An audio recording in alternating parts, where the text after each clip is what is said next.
The VHS Files presents the horror section. This podcast contains spoilers, adult content, and harsh language. Listener discretion is advised. And now, your hosts, Josh and Jason. Hello, everyone, and welcome back to VHS Files Presents the Horror Section. I'm here, and so is Jason. Hello, everybody! And tonight we're going back to that year, 1987, which we've visited a couple of times.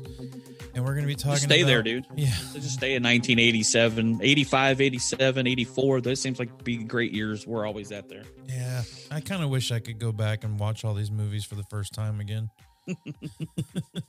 Just seems we've seen like simpler times. Yeah, a lot less stressful back then. I mean, the only thing we had to worry about was, where we parked our bicycle, and hopefully somebody didn't steal it. Now we just got to worry about if there's any toilet paper at the super Walmart when you go. Yeah. simpler times. Much simpler times. But tonight we decided we wanted to talk about the movie The Gate from 1987. It was released on May 15th, directed by, I'm going to butcher this gentleman's name. You can do it. Tibor Takakis.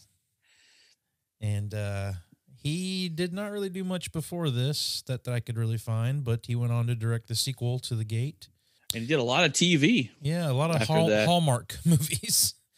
Well, he even did Sabrina the Teenage Witch, The Outer Limits. He did some of that kind of stuff, and I think he even had did a little bit of directorial type stuff during the Crow TV show.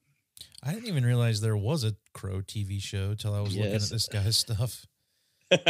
I do. I actually remember watching a few episodes of it. It was good, but still, nobody can replace Brandon Lee. And we're going to get to that movie one day on either the main show or this show. Oh yeah, absolutely. But Brandon Lee was the Crow. Everybody else just stay home.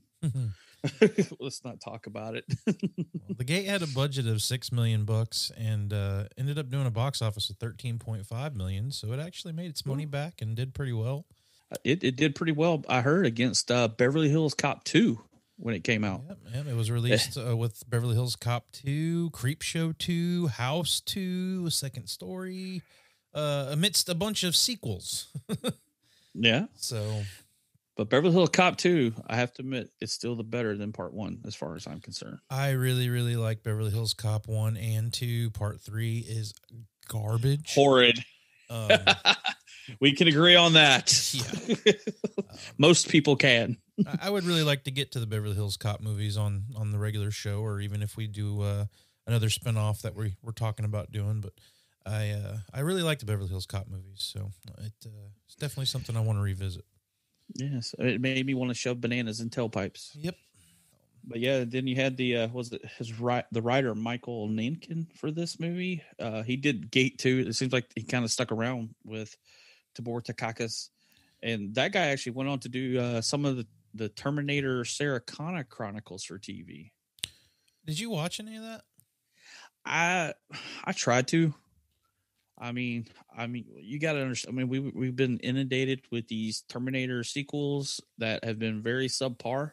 Yeah, some have decent stories, but then they kind of drop it by the third act or so. But I mean, since T2, I mean that was the pinnacle. Yeah.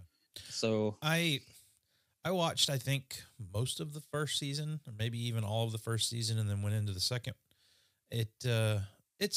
It was entertaining. I mean, this was Lena Headey before she had the Game of Thrones fame and whatnot. But it just, like you were saying, we've had so many iterations of the Terminator. It didn't really seem like it was anything that special, and it kind of goes off the rails a little bit. So you were more into it than I was. As I said, couldn't even watch it on TV. I was just like, this ain't right.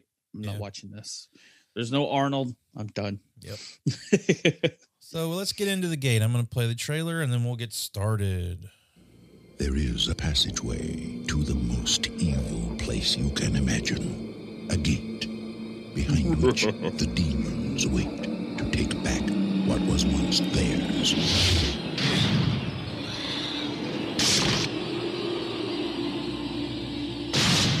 Little baby Stephen Dorff. Someone has opened the gate.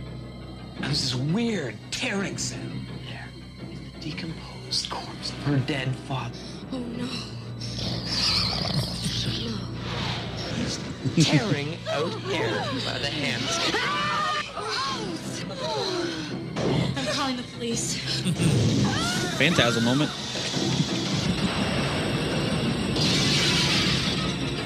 You got demons.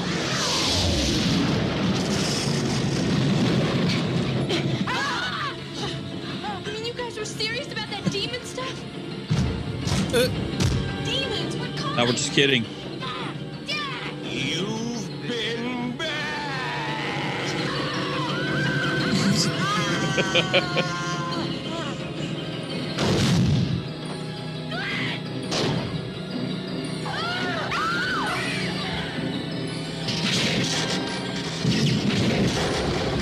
They have opened the gate. Pray it's not too late. Ooh, I like the rhyme. He's got Dr. Seuss over here.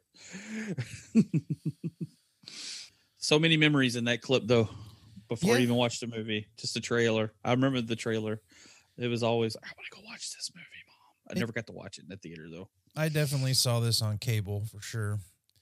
And it was one of those that was on HBO quite a bit. If I remember correctly, either HBO or Cinemax. It was one of the two because that's where I think it's where we recorded from. You know, we illegally recorded it. You know what's funny is I've seen this movie a bunch of times, but I don't think we ever like dubbed it off TV or taped it or anything. I think it was something I always ended up catching on TV. Yeah, we did. I had a cousin of mine, Bobby, that lives here. He loved this movie, and he's not even a big horror movie thing. But I'd spend a night over his house, or vice versa. He would either bring it, or I'd stay over there, and we would watch it. So because they had it on, where they recorded it off TV, and I watched this so much as a kid, just hanging out with your cousins for the weekend, and it was cool because we both liked the same movie. Because we always loved the little demon minions. Yeah. They were always they were kind of scary, but funny at the same time. Yeah, I mean, they're funny looking for sure.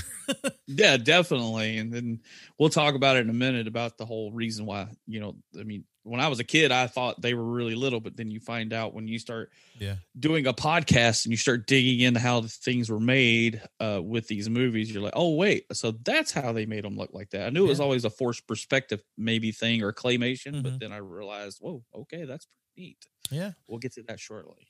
But the movie opens with a dream sequence of little baby Stephen Dorff, who plays Glenn. Frost. Who people may know from Blade. Every time, it was funny, the first time I see him, that's all I can hear in my head is Wesley Snipes' Blade yelling, Frost! So that, because I didn't even realize who he was when I was a kid. It was just Stephen Dorff. And then I read that the reason they cast him is because they wanted somebody that looked like Elliot from E.T. Yeah. Well, that's what I was getting to, was going to get to here with the way this opens and following him up the tree house and this creepy dream he's having that lightning strikes this tree and it falls over. And this is another one of those movies that I'm pretty sure the reason it sticks with us is because it's centered on children. You're following kids on this little horror adventure throughout this movie. And I think that's the main reason why I would always go back to it, is because I was following kids.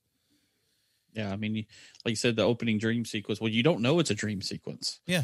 They did a really good job until, because he's riding his bike through a nice neighborhood. Obviously, his parents are doing really good, because in my childhood, those were where the rich kids lived.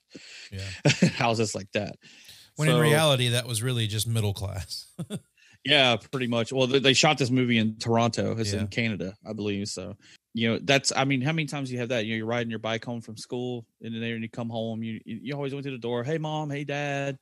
But like you said, something's off because he's hollering for everybody, and there's nobody answering him. Yep. Yeah, and then the whole treehouse incident.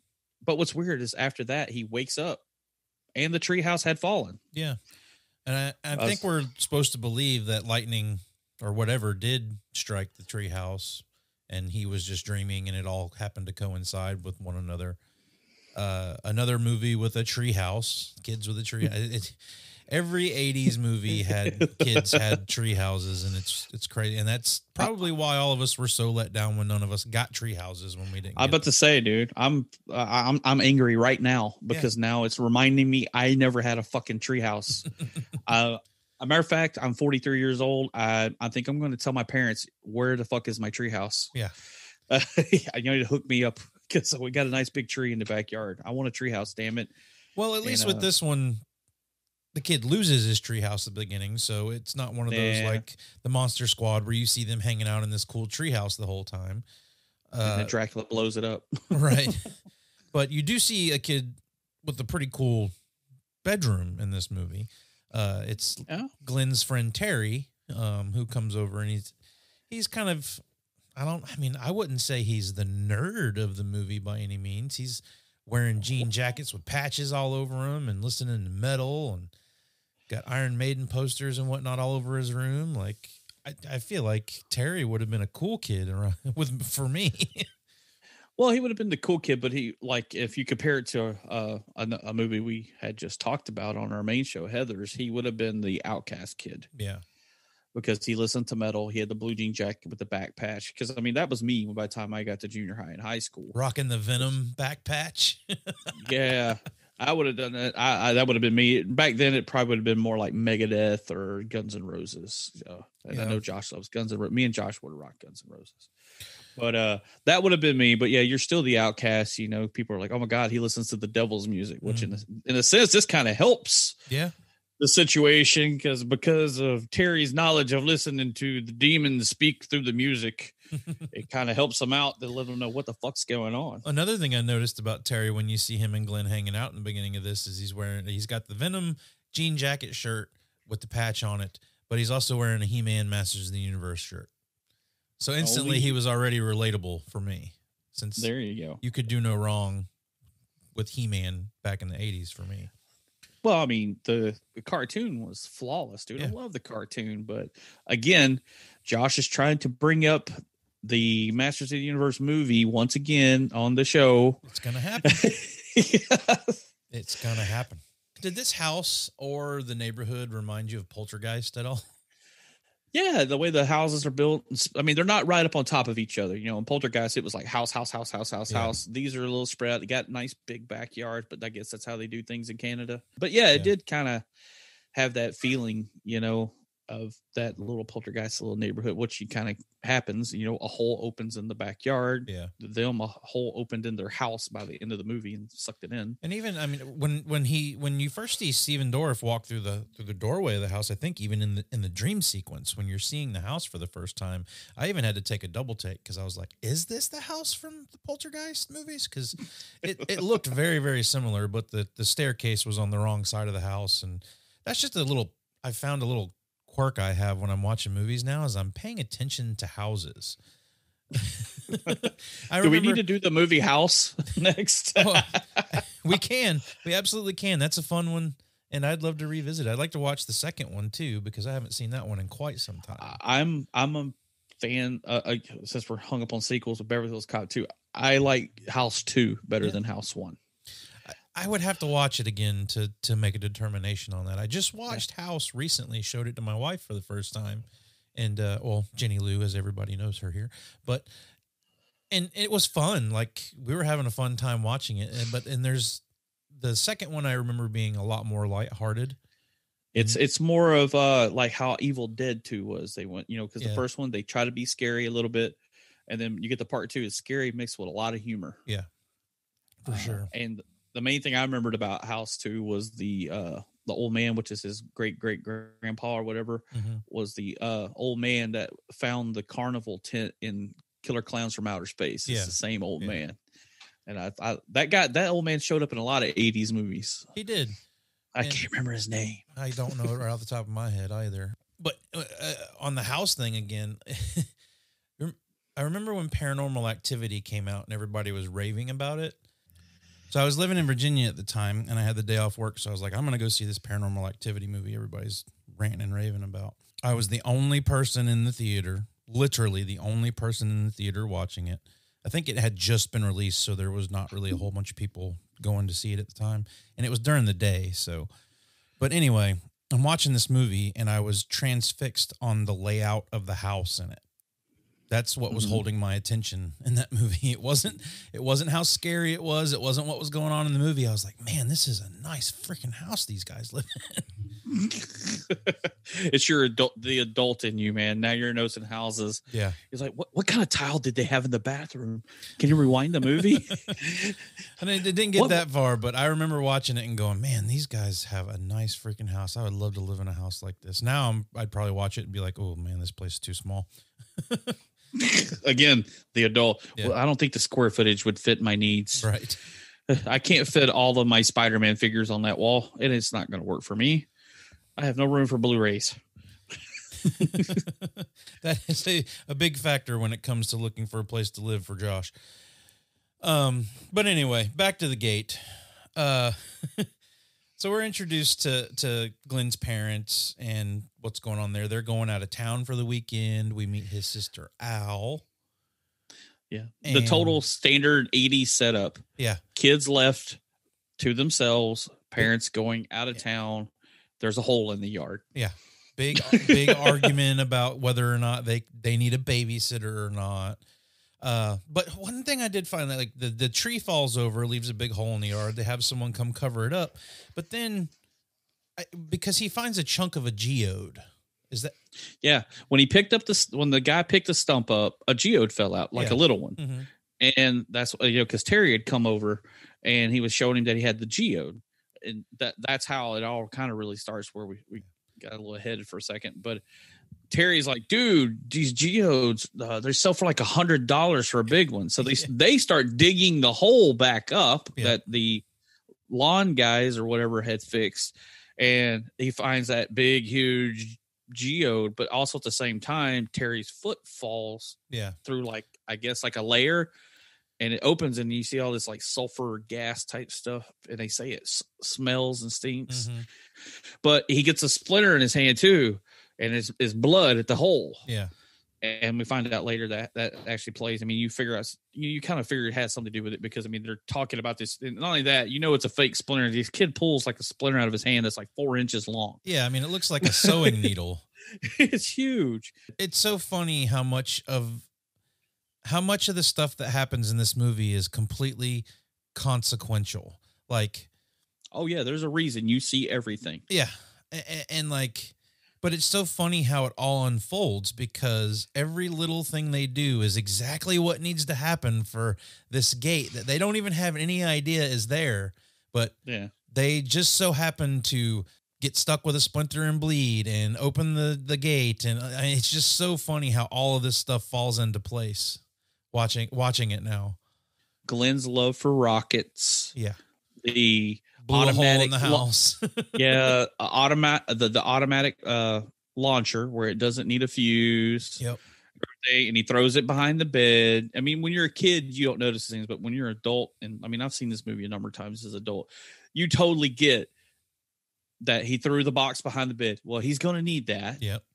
Obviously, because they had to show it getting thrown behind the bed. He's going to need a rocket.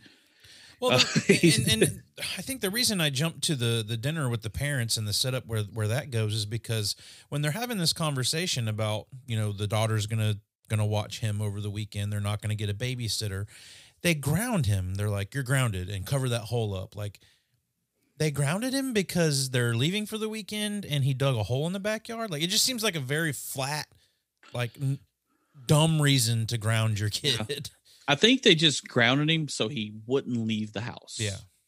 But even though he did nothing wrong, it was more like, if we ground you, even though you did nothing wrong, if you leave the house, then you're really in trouble. Because you remember being a kid at his, I think he's a 12-year-old at this point. And I mean, shoot, you're kind of scared. I mean, you were scared to get in trouble at school because back then you got licks at school. Well, when you got home, Mom or Dad was going to freaking tan your behind even worse. I think that's where the confusion for all this comes from for me, because like, if I was grounded, it's because I did something wrong or I was in trouble. There was a reason why I was being punished. This just seems to be very lighthearted. The reasons they do this is just like, oh, well, we don't want you leaving the house, so you're grounded. But your friend Terry can come sleep over. Like again, I don't think the movie actually takes place in Canada in the movie. It was just shot there. It just shot there, yeah, but more than likely. Wherever this place was completely foreign to me because, like, if I got grounded, I was supposed to stay in my room. I couldn't watch TV. I couldn't do anything. So, just kind of weird for me watching that and being like, why is he getting grounded for this? Yeah, the opposite of how it is nowadays. I mean, you remember when we were kids, you got grounded, you had to stay in your room, and it was torture. Now you have to ground your kids and make them go outside. Yeah. Because they want to be in the room so they can play the video games, TikTok, whatever they got to do. Yep. So now you got to make them go outside and do something. So it's weird how it actually just did a total 180 as far as grounding goes. Well, remember, because the hole in the backyard, and he was talking about they need to fill it. Well, the dad's standing there at the hole. And did you notice at the edges of the hole, it looks like somebody had their arms at the edges of the hole and they were moving it so it would look like the dirt is falling into the hole? No, I didn't see that. I'd never noticed it before, but I kept noticing because the hole is now open, but dirt kept constantly moving. Yeah, I did notice that, but I didn't notice people. It did. It looked like somebody had their arms in there and they were kind of moving them or something, or they had something in there moving it so the dirt would continue to move and fall into the hole. Because I'm like, the dad's standing away from the hole. Why would the dirt be falling? And I actually like rewound it, and I'm like, there's somebody like their arms are in the dirt or they're pulling something just to make it look, but you could totally see it. Yeah. Because there was one here, one here, one here, and one here. Like they were precisely placed on 4 points. And I'm just like, wow, this didn't hold up the test of time. But like you said, we would have never noticed it in the days of, if you saw it in the cinema or VHS. But when you're watching a Blu-ray copy, you definitely notice these things. So like you said, you noticed the dirt, but you didn't rewind and go back. It's how the dirt was moving. And I was like, wow, that's a cheesy moment. Well, Mark that down in the notes. That is one thing. I want to mention that we meet Angus the dog, who's apparently 96 years old or 95. I forget what he says, but it's 90 something. Yeah. And then Terry goes, no, he's not. Yes, he is in dog years. Yeah. And the main reason I bring up Angus the dog is because he does actually play a crucial part in the plot of this. Yeah, very much so. Which I forgot about completely. Oh, I remember it because of the guy, because he's a dick. He's a douche. Yeah. And we'll get to him. But I mean, cute little dog. And when everything goes down in this movie, I was heartbroken. I was like, the dog died. But it was old. Yeah. I mean, they set it up. He's an old dog. So I mean, he smells bad. And they said, well, how are you smell when you're not right years old? Right. But, I thought it would be important to bring him up as to where this leads with him, but I kind of got an Evil Dead in suburbia feel from this movie, even though it looks like Poltergeist and the house reminded me of Poltergeist. Like once you really start digging into the meat of this movie, it really feels like Evil Dead in suburbia. Let's see. You guys can't see it, but on my camera, Evil Dead in my notes. Me and Josh, we share a brain when it comes to horror. Yeah. But I mean, the things that happen are different, but it's definitely Evil Dead. Well, after all this, parents leave town, hey, you be good, call us, this, blah, blah, blah. What's the famous line that every parent says to the teenager that's watching the house? No parties. No parties. Cut to a house party. Yep. Al throws her little house party, which we find she's not enjoying it because she's cleaning the house the whole damn time. Well, that's typically the setup of every 80s party in movies is the people throwing the party end up cleaning the party up and hate the fact that they've had a party in their house. I never longed to have a party in my house like the kids in these 80s movies do. No, even though I wanted to go to a party, not have one at my house. And even in my teenage going into adult years, I don't think I've ever went to a house party that they depict in movies like they did back then. Yeah. You know, I've been places where there have been a good amount of people and you've sitting around talking, having a good time, smoking, drinking, whatever it is you're doing, but never, ever have I been to a party that was like anything I've ever seen in an 80s movie, 90s movie, movie in general. Yeah, I mean, the 80s and the 90s had the best parties, man, obviously. But you're introduced to a lot of Al's friends here, and her friends are complete just garbage. All the Lee sisters are utter. The best way they're fucking bitches. They're fucking. I hate them. Yeah, I mean they treat Glenn like crap. They treat the dog like crap. They treat Al like crap. Yeah. They just guilt her into doing whatever they want to do. Like later, we're going to see them guilt her into going to the beach or go to the mall or whatever it is. Like her friends are so terrible. Well, and then you get the Brad moment. Oh, I did want to talk about the whole thing. You remember you had the part. It's during the party, but Glenn and Terry are upstairs. You know they can't be part of the party. They're kids. Yeah, you know they're too immature to hang out with the high school kids. Right. But they had found that big geode. Mm-hmm. And I just love Terry's just sitting there talking to him. I'm just gonna bust this open. Bling bling bling, talking, and all it is take Glenn to sit down, and he just goes whack, just whacks with a hammer. Yep. And it opens up, and you're like automatically, you know. This is smoky, scary stuff coming out. You're like, this is not good. Is it a demon egg?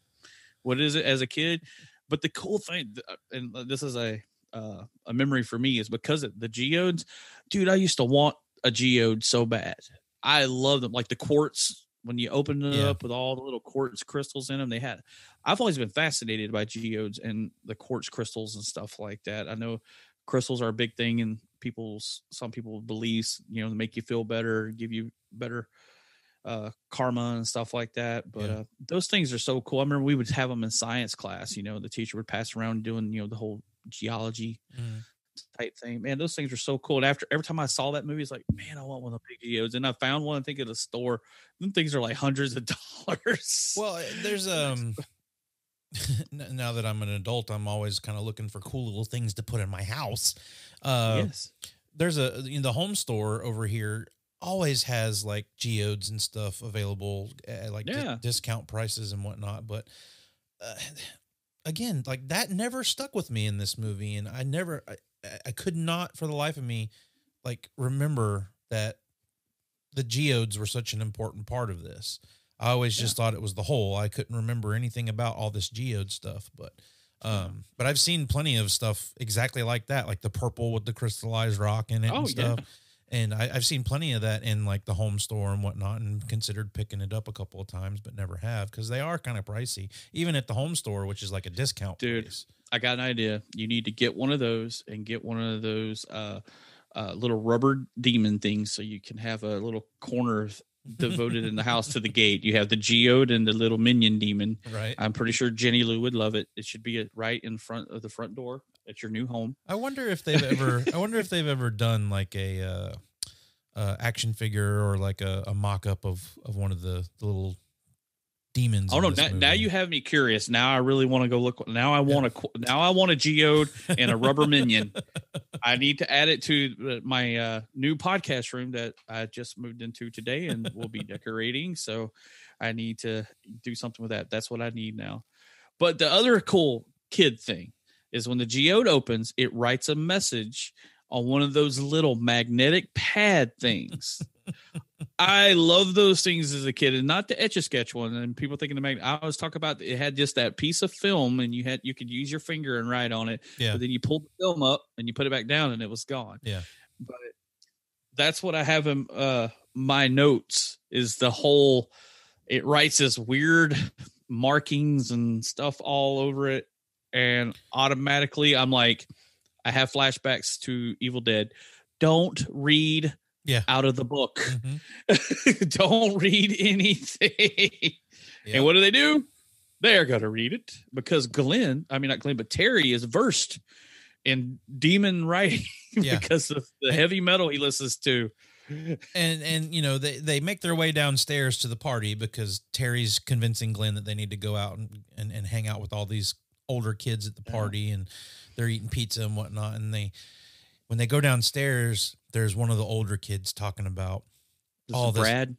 I didn't catch his name, but I think it's he's Brad telling a scary story about how this and that. And is it him that tells the story about the worker that got trapped in the wall of the house? No, that was a story Terry had told Glenn to scare him, because that goes back to the conversation that Glenn had with his dad before he left.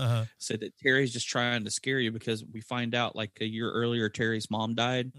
And they said that he's just a little angry, upset because his mom died. So he tells stories like this to scare you. Yeah. And stuff. But I think that kid's name, the older high school, is Brad. Did you not get a Friday the 13th campfire vibe? A little bit.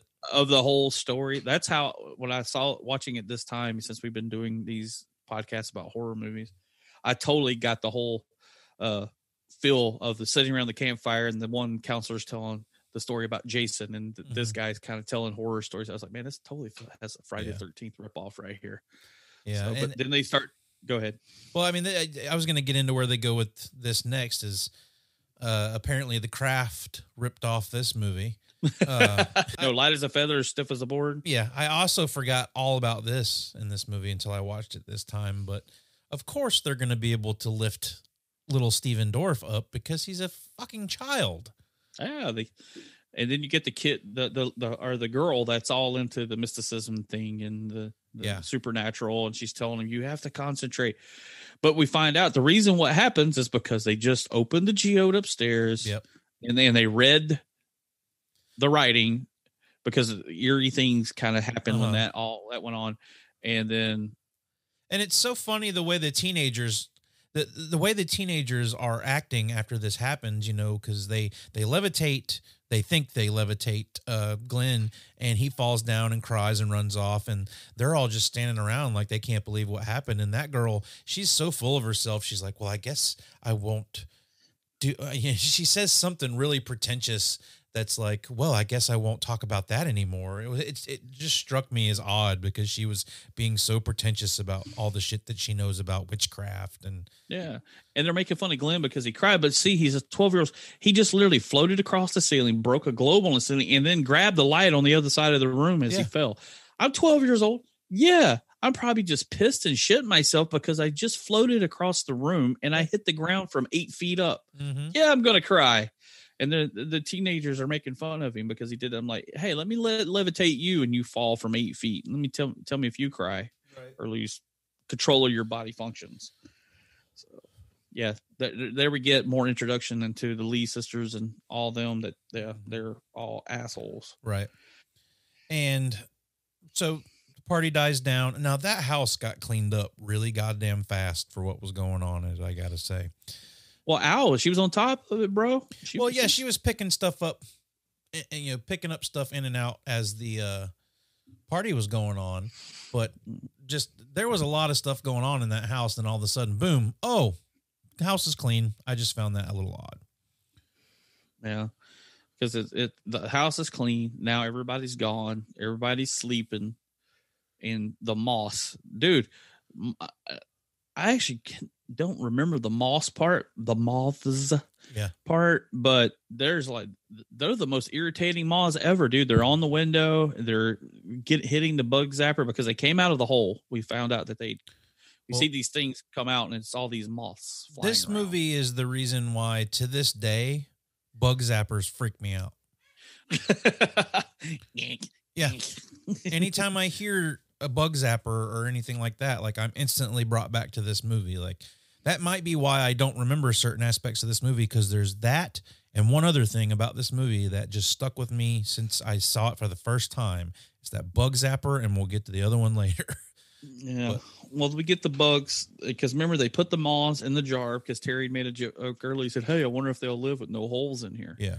Because he puts them in a jar. Well, they look like they died because a few scenes earlier, Glenn had picked the jar up and they weren't moving. Right. They were dead.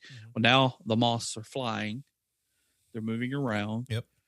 And Terry gets up, I guess, goes to the bathroom or something. Right. And when he comes out, the front door opens and it's a lady. And you didn't think about it when you were a kid, but you're like, that's got to be Terry's mom. And then, he says something about mom. And he walks down the stairs. All right, I'm a kid.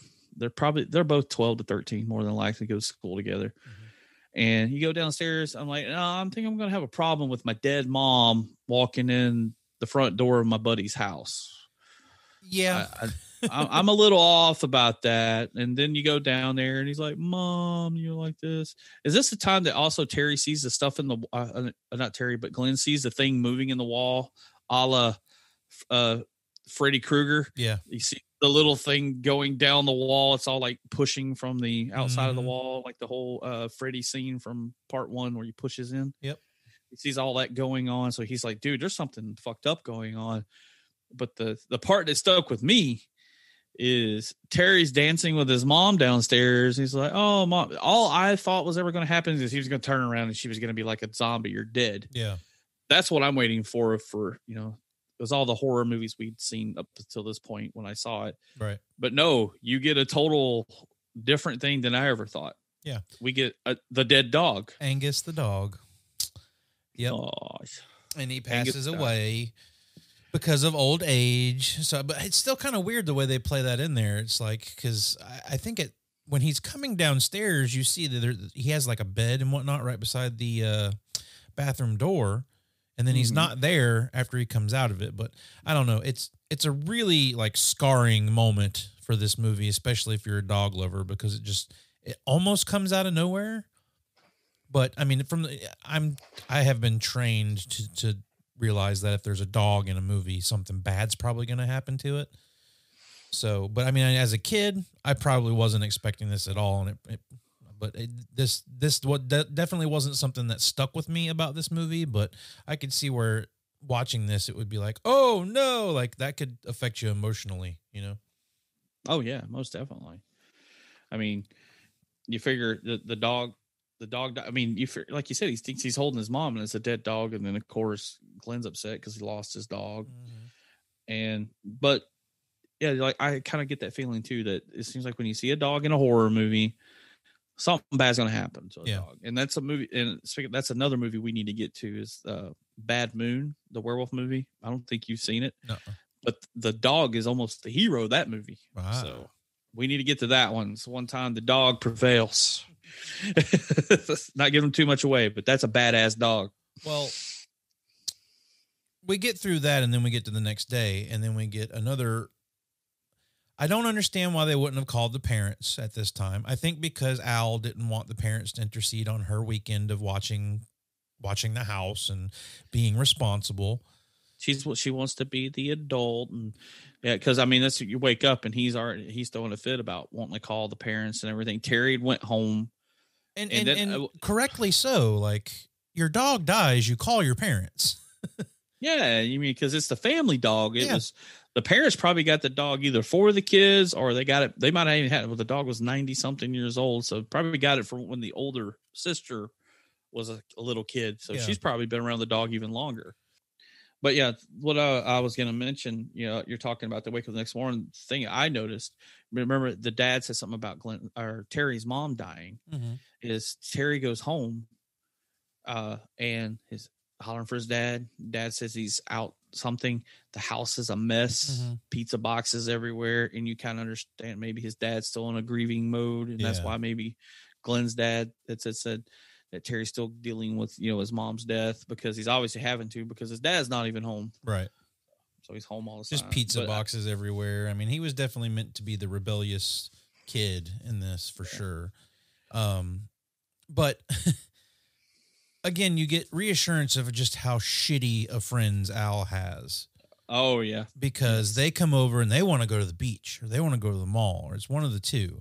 And her little boyfriend guy that she's trying to get with and everything is there. Eric. And they just brush this off like the family dog's dead. Oh, well, Eric will take care of it. And dude, fuck this guy. Fuck this guy in the GOTAS. He's a piece of garbage. Yeah. That guy, Oh, I got him on here later. I almost wish some of the bad things that happened to everybody else. I wish he would have been at the house later. Yeah, for sure. The demons could have got him, but yeah, they're doing that. And then Terry's in his room. And that's when we get the whole heavy metal Terry, because we get to see Terry's room. You know, he's home by himself. He's jamming to some tunes, and we get to see dude, his walls look like my room when I was like 14, 15 years old. Right. That's how, band posters everywhere. Pictures of the devil. As everybody would call it, the devil. I've got a clip of it. Let's watch it real quick. Oh, okay. How many times? Yeah, he's dancing on the bed doing air guitar. Yeah, with all these heavy metal posters. Who all's he got? He's got. I see some Maiden. He's on a rainbow and like bright colored bedspread. Before the sun and before the light of the stars. This is so great. Chaos. And he's reciting the band Sacrifice, which I found out is actually a real band, but not that album. Oh, really? That was fake. It's a band from Canada. To the world of light and substance. But yeah, we all did this when we were alone in our rooms. Yeah. That's like I talked to Josh before this of him mimicking the opening of a song. I said I used to do this with Iron Maiden's Number of the Beast, that whole opening talking part. I used to do this all the time as a kid. But this is when he really starts to realize that, oh, maybe there's something to what's going on. Again, very consequential that he happens to have this band's record that has all this dark stuff in it, basically the Necronomicon. And pretty much. Figures out, oh, these guys know what's up. Like, how did he know that this is exactly what they were pertaining, like all this was pertaining to? Well, that's the thing. He's talking about all the scary stuff that happened over at Glenn's house. He's thinking that in his head, and then he's actually not listening, but he's hearing. Yeah. Because anybody can listen to you, but did you hear it? And while he's mouthing these words, he's like, holy shit, this kind of is eerily familiar with what's going on at Glenn's. Yeah. Just talking about things and the gate and stuff like that. And I mean, even the front cover of the thing is called, I think, the Dark Book or something. Mm-hmm. Or like that. And it's got a picture of the gate, like a hole in the ground with a demon's hand coming out of it. Right. So like that isn't tied to the whole movie title right there. And he opens a book and you see all the little incantations and the picture of demons. And like you said, it looks like the Necronomicon, but it's a album cover or an album booklet like they used to have in the day. But in reading all of this, he figures out that they have to deposit a sacrifice into the hole in order to release this evil or whatever. Yeah. Which they, to their knowledge, they've covered up this hole. They took the remains of the treehouse and covered up the hole with it. Yeah. Well, this is where we get back to dipshit boyfriend guy here. Takes the dog to the animal shelter. Animal shelter's closed. Again, why you wouldn't just bury the dog in your backyard is beyond me. But he does that in a sense, but he sees that, oh, there's this giant hole in the yard. I'll just throw the dog in there. What a piece of shit. I mean, I don't know. I just have an affinity for dogs, and the way these people treat the death of this dog and what they do with the dog in this movie makes me wish the most heinous shit upon them. And unfortunately, nobody that is a shithead in this movie really gets any kind of repercussions for being a shithead. No, I mean, the Lee sisters or whatever, they get a little scared because they're at the house when some things start happening. But yeah, like Eric, Brad, none of those guys in this movie, nothing really happens to them. So, but we did get the thing before the whole dog thing of where the sister did leave with their friends. Yep. Left him there all along. Well, we get the part where Glenn called Eric a fag. Yeah. Because it's a little thing, dude. He walks around and he just turns around, that little slant out thing goes fag, and he walks off really fast. Which again, standard 80s, shaming. It's just that was a normal thing back then. I mean, I people called me that all the time because I listened to the music I did. Yeah, you're like, oh, you a fag or something, and I'm like, no, whatever. It's just stupid. But it's stupid kid stuff, and kids still do that till to this day, which is still horrible. But it gives people problems. But it's one of those stigmas that we've talked about in all of our episodes of how the 80s kind of just did these things. It didn't think about anything. They just said them. Yeah. Be it about people's sexuality or their race or anything. This still gets done. Even in this movie, they even kind of make fun of people that have disabilities and, just calling somebody like a retard or something, which nowadays we don't really say that. I mean, I have friends of mine who have children with disabilities, but they do just fine. But no, you don't say words like that. Yeah. One thing I found kind of interesting about his little comeback to Eric, he calls him a fag and then runs off. But like, I remember that's exactly like if you were trying to stand up for yourself against a bigger kid or whatever in school, like call him a name, you would do exactly what he does in the way they portray it in this. Like you'd say whatever you were going to say, like with that little turn, and you would take off as soon as you said what you said. Because you see, he's already turned the bedroom because Eric is a lot bigger than he is. He's just a kid, and he's just like that whole little corner, and he says it, and then pew, he's gone. Yeah, I'm out of here. But shoot, I don't. Did you notice one little thing while they're at the table? I just kind of going backwards a little bit. Eric steals his damn cereal. Yeah. He's sitting there eating. He just reaches over because Glenn is talking to his sister, and he just reaches over, grabs his bowl, starts. Yep. Eating the cereal. Well, yeah, I might have. I don't know if I'd call him that. That's a little insensitive. But see, I would have called him something like, "Hey, fuckhead, you ate my damn cereal, and you're trying to date my sister. Get the hell out of my damn house." It reminds me of that scene in Jaws when they're at the dinner table and Hooper comes over, and Brody hasn't been eating his dinner because he's all flustered about what happened that day. And Hooper comes in and goes, "Anybody eating this?" And he grabs his plate and just starts eating it. Yeah. So Terry ends up back over at the house, and he tells Glenn that he's figured out what's going on, but they should be good because they haven't put any kind of a sacrifice in the hole in the gate or anything like that. So they should be fine. They go through another night, and that's when shit starts hitting the fan.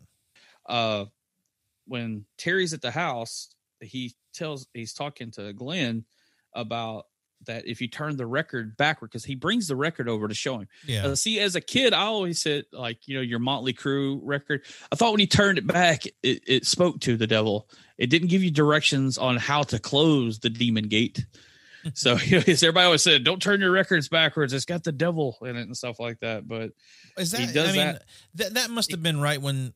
Like something about this had to have been in the news, and that's why they used it in this movie or something like that. But I remember this movie was the first one that I saw where it was like playing a record backwards will be like something where you can summon a demon or something like that. And that was always something I heard through school. And that's why all these heavy metal bands got such a bad rap, was because they were Satan worshipers and you could play their music backwards and it would release demons. And it was just ridiculous. I love, if anybody could, Josh got more and more like a very backwoods country pastor the more he said that. Got the demons are coming out of you. The wrath of hell is upon you. Save yourself from the demons in the ground. The end is nigh. But we get to the part, Terry, because he found this thing, they go out to the hole and they cast a spell to close the gate, because that's what it said by turning the record backwards, is it would close the gate. Mm-hmm. But see, they had not realized that Eric had thrown the sacrifice into the hole, because he disposed of Angus's body under the door into the hole.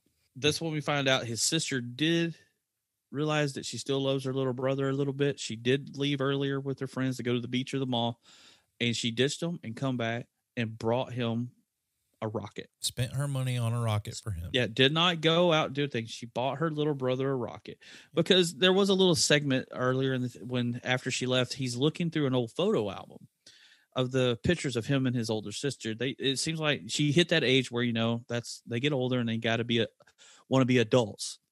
But before that, it looked like there was tons of pictures of him and his sister shooting rockets, spending time together. They're both smiling and playing. And he kind of misses that, because now his older sister wants to go hang out with her older friends and not him. So now he's kind of all alone. That's why he has Terry. Yeah. But it was kind of cool that she did come back with that. But then the Lee sisters come into the basement and shoot all that to shit. Mm-hmm. I'm telling her that, you got to do this. And that's when Glenn's the one throwing out the freaking name calling here. He called Eric the fag, and now he's calling the Lee sister a retard. Yeah. And you're like, he's the insensitive one at 12 years old. Well, he's a kid. Here. He's only repeating things he's heard. So, yeah, but they're going to they're digging around in the closet because things are going on. They think they closed the gate, which you know that never happens. The gate, because remember when he said it, they opened it up and the grass was back over the top of it. It was like it was closed, back to normal. Mm-hmm. But that was all because the sacrifice had been made. Mm-hmm. But they're in the closet, and then you get another one where the sister's like, "What are you doing in here?" And the one of Lisa says, "What are you fagging off in here?" Yeah, it's like, geez. Yep. How many times are we going to say this? This is almost like, was it Monster Squad? A little bit, yeah. But one of my favorite quotes is, I even have it here in my notes, is it is what a 12-year-old would say to a kid that may be older than them. So I don't know. You want to do quotes? Well, let's do quotes. Let's do some quotes. You're going to need a bigger quote. Probably the same one I wrote down. Well, before we get to that one, what were the taglines for the gate? They're here and they want to meet the neighbors. Little play off Poltergeist there. Yeah, a little bit. Yeah. So, and then there was another one that was, there's a passageway, a gate behind which the demons wait to take back what was once theirs. And then the other is they have opened the gate. Pray it's not too late. That's some clever writing right there. And Dr. Seuss all the way. Now, the quote I have is suck my nose till my head caves in. That's what I wrote down. That's probably the most memorable quote in the whole movie. I think that's the only one I wrote down. I mean, did you have any more? There's one I wrote down, and I think it's Al is asking them what's going on or what's happened or what the commotion is. And Terry says, we accidentally summoned demons. I remember that one. I didn't have it in my notes. Yeah, there wasn't a lot of memorable quotes in here. It was more just the little one-liners from Glenn cutting down the older kids. Yeah, I actually wrote one more down, and for the life of me, I can't remember the pretext it was in, but somebody asked, are you alive? Or something like that. And I believe it's Terry, again, says, no, we're all dead. Welcome to hell. Oh, I think it's when he gets out of the hole. Yeah. I think it's when they pull him out of the hole. Yeah. Or better yet, there was another one when they get to doing the Bible part. Yeah. And they're like, let us read. We go to Sunday school. Yeah. Like, just because you go to Sunday school, you know everything in the Bible that will make the demons go away. Yep. But yeah, this one didn't have a lot of memorable quotes. But, no, I mean, I was actually surprised I wrote down 3, to be honest with you, because I remembered nothing until I started watching the movie. So, but those would be the 3 that I would select out of there for a quote. But well, we get to, like, they're all in the house. Glenn reads over the book a little more from the album that they brought over, and then you see shadows in the curtains. More to do with moths, because earlier he unplugged Josh's feared bug zapper, and then magically it was plugged back in again. Yeah, and magically, because now he can hear all the moths going, and they come in there and they try to wake up Terry. Mm-hmm. The sister comes in and they're trying to wake up Terry because the window like exploded with the moths. Yeah, and Glenn had ran out, and they bring him in there and like, hey, well, what's up? Because you're like, dude, the window exploded and Terry's in the bed and he didn't move. So they try to wake him up. Dead dog once again. Yep. Because Terry walks up behind him like, what do you guys want? And they pull it back. And that's a horrible dead fake dog they have. There's eyes like this, the tongue's hanging out like, yeah. And I found out that was actually a taxidermy dog that they were using. It wasn't it wasn't like a fake. Yeah. They were actually using a taxidermy dog. And when the guy that plays Eric is carrying the dog around and trying to figure out what to do with him, he was having a hard time carrying it around because it still had that weight to it, like that dead weight. So they had to take it back to the taxidermist empty out all the insides. Ooh. And then that's information I got off IMDb. But yeah, apparently they used an actual dog carcass for that. Ooh. No animals were actually harmed in this. We already used a dead one. Yeah, it was already dead. Yeah. We found one that looked just like their live dog. Mm-hmm. It's like, did the dog really die? And they just had it taxidermied? I don't know. But they go to wake up Terry, dead dog, and they go to leave the room, and we get another like Evil Dead moment of the hands reaching out from under the bed. Yeah. As they go to leave. Mm-hmm. Yeah, that scared me as a kid. Yeah, it's pretty creepy. Yeah, the whole hands under your bed, because everybody was always scared of the monster under your bed. You don't leave your toes hanging off the edge of the bed when you're sleeping. Something's going to grab you and pull you under. We can all thank Poltergeist for that. Yep. And pulling kids under the bed, scary clowns. But that was some pretty good practical effects. It did have that Evil Dead Deadite looking hand thing grabbing them. And then I love it. They go to leave the room and a longer one shoots out. Yeah. He grabs, I think it was his sister's foot. And tries to pull her back in. Those are creepy looking. They look quite fake nowadays. Just from watching it now. But one thing that still blows me away about this movie is the little minions. We're about to get to them showing up everywhere. Yeah, I mean they kind of overtake the back half of this movie, and they're kind of looking at them now, they're a little goofy looking, but when you're a kid and these little tiny things are running around, it was pretty fucking creepy. And like you mentioned earlier, it was all from like forced perspective that they were shooting a lot of this stuff, or you can tell where it was composited in. But we get introduced to them and they start wreaking havoc on everybody, and biting Glenn and biting Terry and all that stuff. Yeah. But when we get that introduction to the dead guy in the wall, that shit got me as a kid. That dude is fucking creepy looking. The makeup on him still looks creepy. Like I was watching it the other day when we were preparing for this. I was watching it and I completely forgot about that guy. And as soon as he came through the wall, I was like, "Whoa!" I completely forgot. And he looks great, dude. Like for the practical effects for that time, like I think he is by far the scariest part of this movie. Yeah, because that comes a little later in the movie when they think that they've stopped the demons by using the Bible. Yeah. They think it's all over. I think that's what made that part so scary. We'll get off to that part, was because you thought it was over. Mm-hmm. Because you're not watching the timer on the movie back when you're a kid. Oh, the movie's over. They've done it. So, but the part that I like, which is where we're at, is when they walk outside to run out, and it's mom and dad. They're home. And this is a cool part to me. That whole part where the dad picks him up, it's like she's choking, like picking him up. And the mom is laughing during all of this. And she's creepy as fuck, dude. Yeah, she's in the background going, ha, ha, ha, yeah. Like that. You're like, what the fuck? And then when he grabs his dad's face, his hands go like into his face, and it's just bunch of goo peeling his face off. Yeah. And then when he falls, he grabs it. The dad's head falls onto the ground right in front of him. Yep. And I was like, as a kid, I'm like, you just stop. It's like utter silence for just a second. You're like, what the fuck did I just see? I'm only like 12. Yeah. I'm like the same age as the kid in the movie at this time.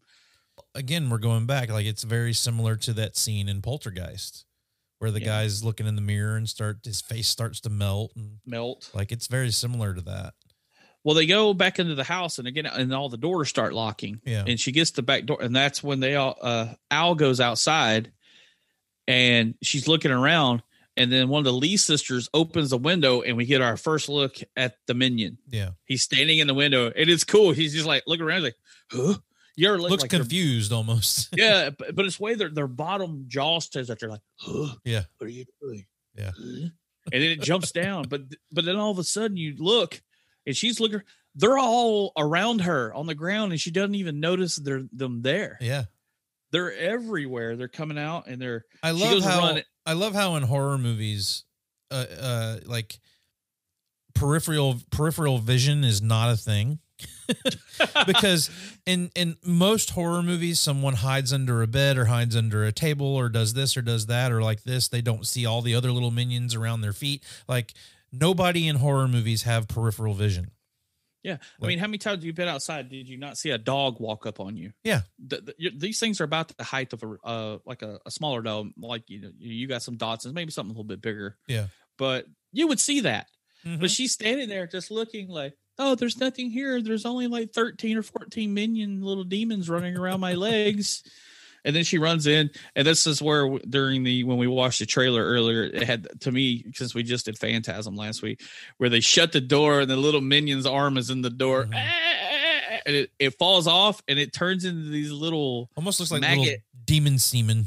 Yeah, it falls off and they go running around like, they go under the door and go back to the demon. Yeah, but it reminded me of the part with the tall man when they shut his hand in there and he cuts his fingers off, they fall to the ground. Yeah.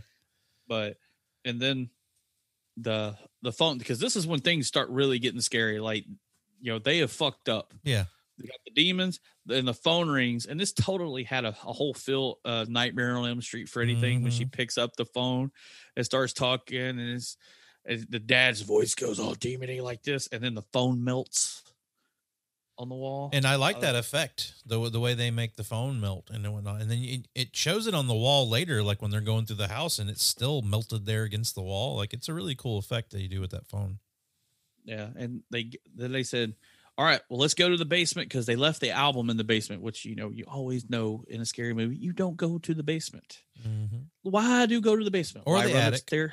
Yeah. Why run upstairs when you hear a noise? Why go to the scary dark basement? Thing like that. But I noticed one thing, and I've never noticed it before. Glenn is standing here. Remember we had to look through the house because they went downstairs earlier, and there's a bunch of family pictures on the wall. Mm-hmm. When Glenn's standing there, if you look behind him, there's the family picture, and the whole family is dead. Like, their throats have been cut. They're all dead. But Glenn's okay. He's down at the bottom. Like, hey, which plays into later in the movie is like, why is Glenn okay in the picture, but the rest of the family is dead? But then when we get to the end of the movie, I kind of figured out why. So, but when something happens, the big thing at the end of the movie. Yeah. I noticed the pictures changed whenever they went down into the basement. But this is when they get to the Bible, and the girls, because they go to Sunday school, they're going to save the day. Yeah. So I love when they get out and they decide that they're going to start reading passages from the Bible to try and close this gate. And you get Terry, who falls into the hole while he's reading the Bible. I kept telling him to get away from the hole. You're going to fall in the hole. This is Psalms one of those will save your life. This is one of those moments in the movie that I think is really, really cool. And it pertains to the minions and all that. And forced perspective. Because they're all creeping up around Terry as he's in the bottom of this hole, and they're grabbing his leg and trying to pull him down. Mm-hmm. And the way they shoot that, like, it's not animatronics. It's got to be the guys in the suits. But it is. I watched a little thing. But the leg, Terry's leg looks real. The minions look real, but the forced perspective they've got on that shot is amazing. And I don't know how they pulled it off. Well, I know that the minions, they are full grown adults in rubber suits. Mm-hmm. And it is literally, they built pieces for the leg is a built piece. And then the way they shot it, like the whole forced perspective thing, because I read there is no CGI in this whole movie, is by what they say. It's all composite shots and stuff like that. Yeah, composite and stuff like that. Some of that really doesn't hold up. Yeah. The only thing I think that really works the best is the minions. The minions hold up. I mean, still to this day, they look great. But that whole thing, I didn't even realize that's what it was until I watched some of the behind the scenes in the past and recently. That these are just full, size adults like me and you in a rubber suit. Mm-hmm. And then the way they shoot it, like even when they're on the staircase, that's all, a stage scene. And then the way they shot it, it looks like a little bitty thing. Yeah. But I was like, that's so cool when they pull him out of the hole. And that's where I think you got what you said in your quote earlier, when he gets finally out of the hole. Yeah. And I was like, you thought like but he fell forever, dude. And when he's falling, it's like, but it don't take him no time to get back out of the hole. I mean, they put a board in the hole to pick him out. Well, I love when he gets out of the hole too. He starts trying to read the Bible to close the gate again, and then he just has this, fuck it, and throws the whole Bible down into the gate. The whole hole just goes boom, which is something you would do as a kid. You would just be like, okay, and just like Bible bomb. It's kind of like when you start a fire. Well, a little bit of gas works. Fuck it, throw the whole damn gas can on it. Yeah, it's good. We got it. You know, it's all gonna get. But then it blows up, and then it's sealed once again. The grasses pull back over it. The world is saved. We go back in, and this is where we get to Josh's part, where everybody thought it's great. The Lee sisters that were helping them had ran inside and hid in a pantry. They find them; they're covered in garlic. Yeah, like they think that makes demons go away. Because they know everything. They went to Sunday school, and demons hate garlic. Yeah, but don't recall seeing any vampires in this movie. Yeah. And I think they saw the front door open, and Eric and his buddies had showed up, and Al is pissed, dude. She makes them leave. Yeah. And the Lee sisters are like, "You're such a bummer," blah blah blah, and they leave. But then we get Terry and Glenn. They go back to the geode, and they're playing with the geode, and then we come back to the altering part of Josh being scared shitless because the workman, I think that's what he's listed as, the workman, falls out of the wall. Yep. Like, dude, and like you said, that makeup stands up. Yeah. That is great. He is fucking creepy looking, man. So fucking creepy looking. He pulls Terry into the wall. Yeah. At this part, drags him into the wall, and then the wall just seals up. Right. And then that's when Glenn goes, the first sacrifice, because there was something about to blow it open. He had that's right. Yep. You had to have the blood sacrifice, and then they had to have 2 human sacrifices to open the gate to hell on earth. Right. Type thing. And then Glenn says, "Oh shit." So, and then Al comes in wanting to know what the hell's going on. Well, I think Glenn runs upstairs. Al's in a room doing her hair, and you can see the workman in the reflection of her mirror. Right. And it's sitting there because he comes upstairs, and they're just like, "What the hell?" And she looks in the mirror, and you can see it. And then Glenn runs in, and about that time, boom! Here comes the workman out of the mirror. And again, scared the shit out of me. It's like the tall man from Phantasm. What's with the mirrors, dude? I don't know if I ever want another stand-up mirror ever again. But he comes through, but then she hits the workman in the head with a boombox, and that's what's funny is I think it was in the 90s. I rented this tape or DVD about just horror movies and scenes from horror movies. And this is one that was in it from the gate is the workman. She hits him and he falls. Yeah. And he turns into all the little minions when he hits the ground. That's pretty cool, even by today's standards. It's a great effect. And that's kind of why I've been kind of touching on this zombie guy or the workman or whatever they call him in this, is because that shot is amazing. The way he falls and then all of a sudden splits into those minions is flawless in this movie. Like, it's one of the best effects. It's like boom. Yeah. There was no pause. It was like boom, minions. Yep. It looks so good, and it rivals a lot. It rivals most CGI today. Like, it looks so good. He gets his dad's gun. Yeah. Because Al says, "Go get it." Remember, because they were in the closet earlier, and Terry was playing with her dad's gun, and they go down there and they run into evil Terry in the closet. Yeah, this always kind of freaked me out a little bit too, because it's like your best friend is now like turned evil and biting your hand and all of that shit. Did he not remind you of the kid who he was the pain in the ass kid from Return to the Living Dead 2? Yeah. Yeah, when he's biting his hand, he even looks like that kid. He's got those buck teeth and and he's it's almost comical, that noise that the entire time. I'm like, what the hell are you doing? But where they get a little inventive with this is like, how do we get him off of Glenn? She takes a fucking Barbie leg and stabs him in the eye with it. That's got to be the most inventive weapon I've seen in a horror movie in quite a while. Yeah, especially for that time of day, is like, because Barbies were big. Yeah. I mean, every girl I knew, my little sister, they all had Barbies. As you take a Barbie leg, I mean, right into Glenn's eye, which we know it's not Glenn, but Terry's eye. Yeah. You know it's not Terry, but then the workman busts through the back wall of the closet. Yep. And hauls off his sister. Yep. And now Glenn's all alone. And there are your two sacrifices. Yep. So he goes back upstairs and finds his rocket, and then that hole in the floor opens up, right? Yeah, he's sitting there, he's reading it because they were talking about the only way you can defeat the demons or whoever is with love and light. Yeah.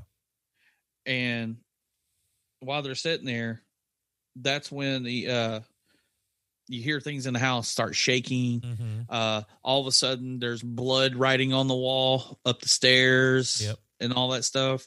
And then the big gate. Yeah. And then you got open hundreds of little minions fucking crawling through the hole in the wall or the hole in the floor. And yeah, I love that part too, when they all get out of the hole and you kind of see them looking around each other, and then they start jumping up and down like, yeah. The hole's open. Come big on, guy's master. coming. Come on, master.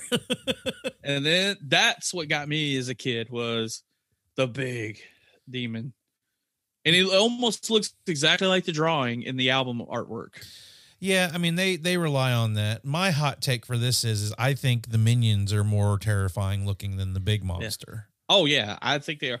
I mean, definitely the big demon doesn't hold up today. Yeah.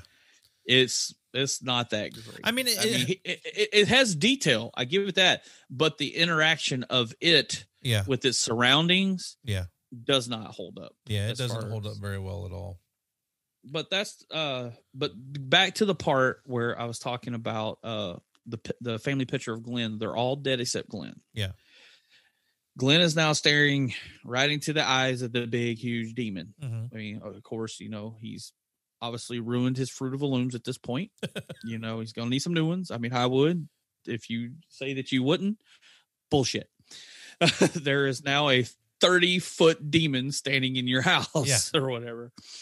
But this is where I kind of put the two and two together. Is he goes to walk away. Of course, the big demon puts his arms through over here and like, no, you can't escape. Mm-hmm. And then Glenn calls back and he grabs him and he picks him up and he's holding him by one hand. And then what does the demon do? He pats him on the head. Yep. And I think that's why he was in the picture as not being hurt, is he was like, thank you for opening the gate. Yeah. Yeah. Because of you, we're now set free upon the earth. We can now take over. And that didn't hit me until this watch, was the picture of Glenn being okay with the rest of his family murdered. And then him picking up. And then when he drops him down, Glenn opens his hand and there's an eyeball. That's the other thing. That's one of the other things about this movie that will always stick with me, is that eyeball in the middle of his palm. I heard it was like the stunt man's hand or the cameraman's hand, something like that. That's his eye. And even the way they pull the shot off of the hand with the eyeball in it looks great. I mean, that does. It looks amazing. We would see this come back in a popular music video in 1991-ish. Remember The Real Thing? Faith No More. There you go. So I remember when that video came out and I was like, no, they got that from The Gate. I remember that. Dude, I love Faith No More. That was so great. Love Mike Patton. That was all good. But the part, all right, we're talking about how all the good the minions are. Mm-hmm. And he goes into his room. The part where that happens and Glenn goes to walk into his room. Did you notice like he's like holding his hand like it's totally destroyed? He's like holding his jacket over it. Uh-huh. He's like, oh, my poor hand. I'm like, dude, it has an eyeball in it. It's not like it's rotting off. It's not like Ash from Evil Dead where it's, infecting the rest of your body. But the part that really doesn't hold up is when he walks in the room and he looks out this bedroom window and we see the tornado from Wizard of Oz shooting out of the gate in the backyard. I mean, we thought the gate was now in the house because that's where the demon came through. No, I guess they can open however many holes in the ground they want to once you open the main one. Yep. But that is horrible. Yeah. That one, that does not hold up too well. That one did. It looked like they used the whole same effect that they used in the Wizard of Oz. Like it was like some kind of little thing that they had built out of pantyhose or something like that and just turned it or whatever. Made it look like a tornado. Yeah, that does not hold up at all. I was kind of let down. I actually forgot about that part. And I mean, I've seen this movie many times, but I've seen too many movies. You can't always remember the little pieces of them. But that, it's always a little heartbreaking when you watch something that you loved as a kid. You go back and watch now and you really see the flaws and some of that stuff. Doesn't really change my opinion of it most of the time.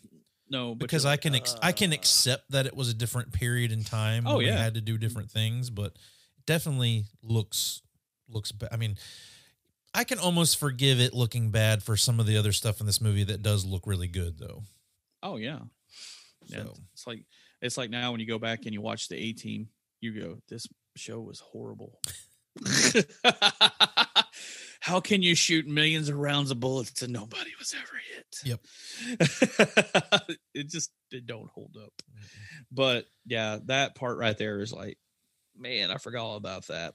So I'm a little hazy here how he figures out that what he's got to do. Like when he stabs himself in the hand with, he already figured out you have to kill the big demon with love and light. Remember? Cause he grabbed the rocket right as the demon came out of the hole, but he kept trying to light it and it wouldn't light. Yeah. The wind kept blowing the matches out. Yeah. But he's trying, like, he shoves the glass into his hand. So I had to give the 12-year-old boy that, dude. He grew some cojones really quick. He shoved a piece of glass into his fucking hand. Mm-hmm. Shit, I get a sliver of glass in my hand. And I'm like, I'm freaking like blood. Oh my God, I'm going to die. I need a surgeon. This kid grabs a shard of glass from his broken window, shoves it into the eyeball and says, "Fuck you. This is my hand." Yep. I might need this. I'm almost a teenager. I need some alone time with me and my sock. I need my hand back. But, and then at one point you hear Glenn's sister help us, like faintly in the background. I think that's what helps him remind the whole love and light thing. And he knows he needs to get that rocket because what it is, I guess the rocket signifies that was him and his sister, the love they had. And it was such a happy moment. That was her doing a selfless thing for him. So it's, Mm-hmm. Yeah. So therefore that was like, he's like, this has got to have, because the rocket's going to explode. So there's your light, but the love for between him and his sister. But Glenn starts hollering at him because he heard his sister. He says, "No, take me, take me, take me." Mm-hmm. And I think it pissed the demon off because, the demon comes back because he's like, "Dude, I let you go. You opened the gate. You're cool with me. I gave you an eyeball hand. Yeah, we're bros. Yeah, we're bros, dude. We're eyeball hand bros. It's I mean, he had like 6 or 8 eyeballs of his own in his head. He just gave him an extra eye. Hey, I got 8 eyeballs. You got 2. Have 3. I got 1 to spare. Yeah, I'm gonna give you an extra. But he comes back and he's pissed. Yeah, because he's like, "Dude, what the fuck? You're great. Go ahead, kid. Rule the world as a human. We're going to take everything else over. Yep. We're not going to bother you. You can stay here at the house or you can move out to Beverly Hills, hang out, whatever you need to do. Hell on earth, but you're cool to us because you got 3 eyeballs now." The thing is he goes to shoot the rocket because remember he had to get the because he couldn't light it. He had to get the little battery operated launcher and you get to the point, where are the damn batteries? Because he needed batteries. He got those. I feel his pain here. Every time, dude, you need anything. The remote goes dead. Where are the damn batteries? I know I have batteries in this goddamn house. Where are they? He's going to shoot the rocket at him, and he goes through his door. Sorry, I'm reading notes. But he shoots the rocket, and it just kind of goes right inside of the demon, just like, like just sucks it. Again, that's some really bad special effects when that happens. But the other part I think is bad is when he picks Glenn up by his leg and he's flailing him around. Yeah. Dude, that is some bad stop motion of Glenn. Yeah. I was like, ooh, Blu-ray was not friendly to that scene at all. The end of this movie is where it really starts to kind of fall apart effects wise for sure. It's like, hey guys, we're running out of budget. Yep. Let's finish it up. What can we do? Right. But yeah, you get that part, and then the whole demon blows up. Tell me you had this in your part when Glenn flies out the door. What? When he is spinning through the air, head over heels, flying through the air. Obviously, some great wire work. Yeah. He'll flying through there as his house explodes, and he's out in the yard. I'm like, 12-year-old Glenn would be dead. Yeah. If he just got blown out of his house like that, flying through the air. You know what it kind of reminds me of? Again, Evil Dead, where the scene at the end of Evil Dead 2 where Ash is flipping through the air and he's going into the void, but then they do that side shot and you can see Ash going, That's what it reminded me of. The wire work for the end of that. I'm like, this is, like I said, I think they really got down. Hey guys, we got like $300 or $400 left. Can we just get somebody to hook him up to some wires and just flail him around a little? Because we got to shut this down. Right. You know, hockey season starts. We're in Canada, you know, we're done. So we all got games to go watch. Right. So, but yeah, that's the end of the day is all the foreshadowing. Like you always said, how do you always say it? Setting them up, knocking them down. Yeah. All these little things, all the way even back to the very beginning of the movie when you meet Glenn and he's got a jacket on with rocket patches all over it, NASA and everything, and that's what saves the day. Is a love and for rockets and the love for his sister. And it's not even it's not parents. It's the love between siblings, right? And the end of the movie is almost a cheat because lo and behold, he destroys the monster, closes the gate, and now his sister and best friend are back. The dog is back. I'm about to say, dude, you should be happy. Angus is back too. I'm very happy that Angus is back. Who knows how long he'll live after that because he's 96 years old. But hopefully he doesn't smell as bad. Maybe the demons gave him a bath while he was there. Yeah. Maybe, a little toe trim. Right. Something. But what I find most funny about this is you get to the end, all of this happens, you get your happy ending, but the parents never come home. They're coming home that day, remember? Because they were supposed to come home. They're coming home that day, but you never see the parents come back home. And I find that so funny. And you don't get the weird science ending where the house fixes itself. Right. This house is destroyed. There's like a 10-foot wide hole in the middle of the living room. Now is the thing we don't know is, did the hole to hell close up underneath it? I don't know. Because they're going to have some explaining to do. Now, I saw the gate too, but I don't remember it. I'd have to go back and give her a refresher. I have not seen the gate too, so I'm not sure. So I know I think the only holdover we really get in that is Terry. Yeah. I think Terry's actually the main character in the gate too. It is available on Amazon Prime. I may give it a watch at some point, but I have not watched it at this point. But then it's cool. You get the shot, which we get some more bad background of Glenn staying there. You can tell it's a painting. It's a background. Yeah. And then now there's a nice little sapling tree growing where the hole was. Yep. Out of nowhere. And the demons did give Terry his shoe back. Yeah, I saw that. The shoe is laying next to the tree. Yep. They're like, sorry, bro, here's your shoe. Yep. And sorry, your mom's dead. And Angus gets it and takes it back to him. Exactly. Happy ending, dude. We get the Disney ending. Everybody got everything back. The world is not conquered by demons. I don't know. It's a good movie, but it's definitely, you got to have seen it when you were a kid. I don't know how many people today would. It's childhood like it nostalgia for sure. Yeah. For sure. But let's do a little Almost Famous. Almost Famous. I know that, dude. I don't know them. I know her. Haven't you ever heard of that guy? What's his name? That guy who was in that movie that was out last year. So who you got? What you got, man? I mean, I would really say Steven Dorff because I don't know if he's a household name at this point. I don't know. Blade was pretty good. He was good. He was in True Detective. He was in that gangster movie. Oh man, you got to be a little more specific there. Yeah, I can't remember of it, but he was big in that too. I think a lot of people know him. I think a good amount of people do know him. Yeah. But I would go. I actually had a couple other ones. One of the Lee sisters, Kelly Rowan. Ronan. That's the she one. Was in the, that's the other one that I had written down. Yeah, she was in the OC, Candyman 2, Candyman Hook. 2. She was the lead in Candyman 2. Yeah, and Assassins with Sylvester Stallone and Antonio Banderas. Yeah, I mean, as far as familiar faces would go in this, I mean, the only person you're going to see is Stephen Dorff that you would know nowadays would be Stephen Dorff. So, I mean, not really the best movie in the world for an almost famous category, I guess. I'm sure when we get into these older horror movies, we'll probably have a harder time trying to get to some of these almost famous people, but that would be my two for this one. It would be him and Kelly Rowan. But I mean, before I really looked up Kelly Rowan before watching this and doing our research for this, I wouldn't have been able to tell you she was the lead in Candyman 2 or any of that stuff. So.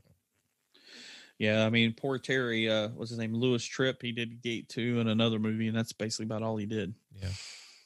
But I guess you had to go almost famous. I mean, Stephen Dorff is definitely, a lot of people know him. I mean, I know his movies, but he was never like super A-list. Yeah, I don't think he's a household name by any means.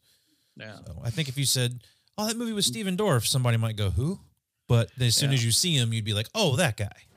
Oh yeah, because I mean, I do love a lot of his movies. Yeah. I mean, I like a lot of the movies he's in. I mean, it's definitely not a knock on him to put him in the almost famous category. But if you compare him to the likes of like a Chris Pratt or anybody stuff like that, yeah, he's definitely not on that level. Yeah. But he's been doing it a long time, so definitely he goes places people know him.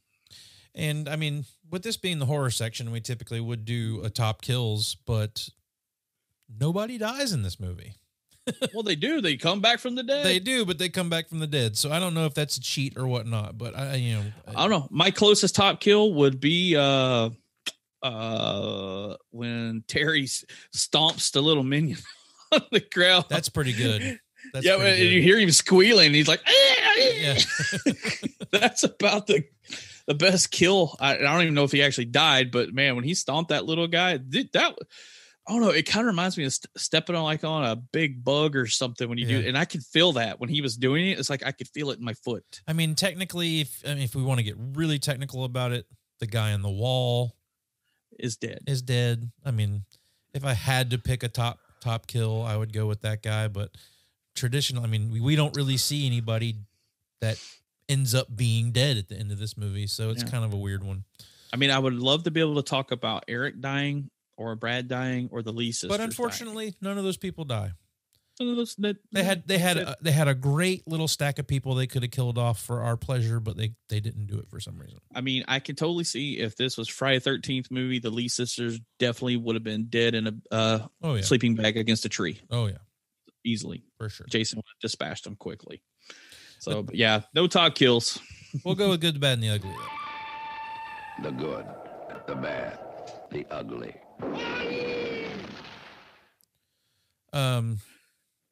I'll go first. Go for it, Josh. The good is the practical effects in this. All right, can we just do both of ours? Because I think they're going to say the same damn thing. Okay. Yeah, that's what. No, you go ahead. But that's exactly the first thing on my good list was practical effects and the no use of CGI. Now let me be specific. I'm not talking about the composite shots. Yes, but those are horrible. The minions. Yeah, the makeup effects in this, like the hand, the hand with the eye, the minions, all of that stuff, the zombie guy in the walls, all like that is the good in this for me. Yeah, definitely still holds up. The bad is Eric, the boyfriend. I hate him. I wish he died a horrible death in this. Mm-hmm. And the ugly are Al's friends, the Lee sisters. I hate them. I wish they would have died horrible deaths in this, but unfortunately we didn't get that. But that would be my good, the bad, and the ugly. The makeup effects, Eric, and the Lee sisters. Well, like I just said, my good was exactly what you, like I said, we're sharing a brain in the horror realm here. Yeah, the minion suits, the old man, that's all great. I mean, I just kind of wish the other stuff was a little better, but those still, I mean, let me see what it's 2020. I mean, everything is so realistic about how CGI looks nowadays, but I would love that. Yeah. Those look great. I think they could still pull that off today and it would look just as good. I mean, you still couldn't tell me it didn't look real. Like you couldn't tell me that those weren't 5'10" guys in rubber suits. Yeah. There's no way you could have made me believe that as a kid. Right. Like, no way. That's or no way. Or that they're not stop motion animation.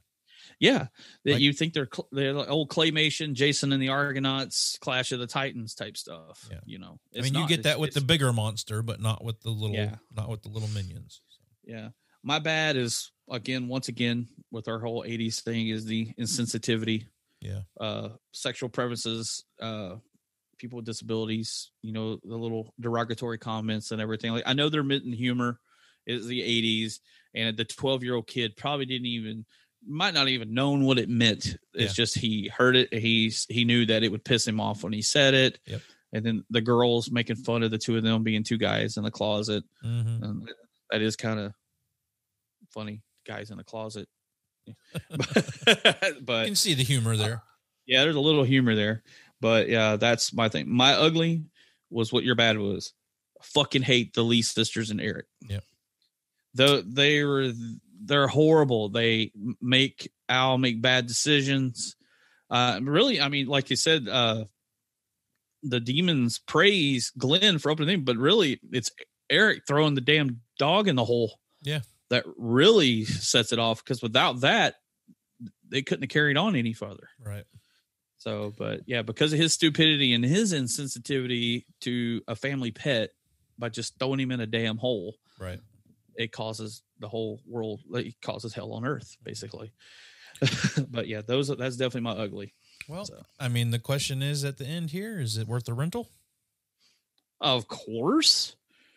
I mean, what would you think? I mean, I would definitely rent it and watch it for sure. It's got some good stuff in it. I mean, for the bad things in it, it makes up for with good things. It's a very surface level horror movie. It doesn't really play with your